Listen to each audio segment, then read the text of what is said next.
আমাদের সামনে পুলিশ ভাইরা রয়েছে। আমরা আপনাদেরকে বলতে চাই, বিএনপির পুলিশ হয় না,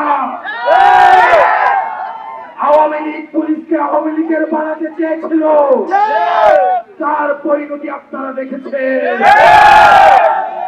আমরা আপনাদেরকে বলবো, কোন রাজনৈতিক দলপন্থী না হয়ে আপনারা বাংলাদেশ পন্থী পুলিশ হয়ে উঠুন। আমাদের এনসিপির পুলিশের প্রয়োজন নয়। এনসিপি মনে করে জনতাই বৈধতা এবং জনতাই হচ্ছে ক্ষমতা। আমরা দেশটার উন্নয়ন চাই। পুলিশ ভাইদেরকে বলছি, পটিয়ায় যে ঘটনা হয়েছে, এই ঘটনার যদি পুনরাবৃত্তি হয় তাহলে ৫ই আগস্টের পুনরাবৃত্তি হবে।